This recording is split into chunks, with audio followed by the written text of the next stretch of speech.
Hi everyone, আবার একটি নতুন ব্লগে আপনাদেরকে স্বাগত। পোস্টার দেখেই বুঝতে পারছেন যে কিসের মেলা। বাউল মেলা। মেলা মানেই তো জানেন ছোট ছেলেদের খেলনা, এইসবের দোকান, অনেক কিছু দোকান তো থাকবেই। তাই ঢোকার মুখেই বিভিন্ন রকমের দোকান আপনাদেরকে দেখাতে দেখাতে যাচ্ছি। দেখতে দেখতেই প্রথমে পেয়ে গেলাম ভেলপুরি স্টল। যে ভেলপুরি স্টলে মিঠির প্রথম পছন্দ ভেলপুরি খাবে, তাই 4টে ভেলপুরি দিয়েছিল 20 টাকায়। তারপরে দেখলাম গেটটা খুব সুন্দর করেছে, এখানে একটা স্টেজ করেছে, স্টেজে একজন বাউল খুব সুন্দর গান করছে, দারুণ লাগছিল। কেন জানি না, বাউল মেলাটা আমার বই মেলাও হয় তার আগে, বই মেলার থেকে আমার এই মেলাটা খুব বেশি ভালো লাগে, কেন জানি না। কত কি দোকান, কত রকমের দোকান আছে।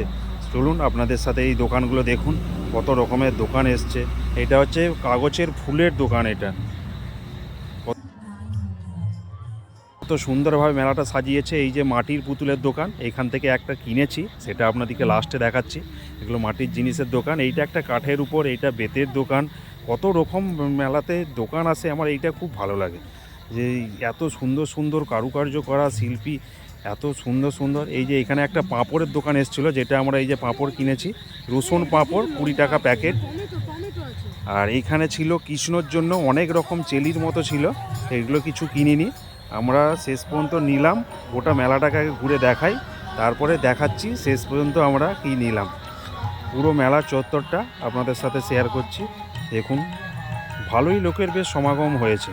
আর বাউল মেলায় যে একতারা না দেখালে তো মেলাটাই অসম্পূর্ণ রয়ে যাবে, তাই না? এই যে দেখুন, এই যে মাটির পুতুল যেগুলো দেখছেন, এই 5টা সেট কিনেছি, 1500 টাকা দাম নিয়েছে। এইটা মাটির সেটটা আপনারা হয়তো ছবিতে দেখে অতটা বুঝতে পারছেন না, দারুণ লেগেছে, ওই জন্যই কিনে নিলাম। আর এই গোপাল ভাঁড়টা 100 টাকা নিয়েছে। Tata, bye bye, good night.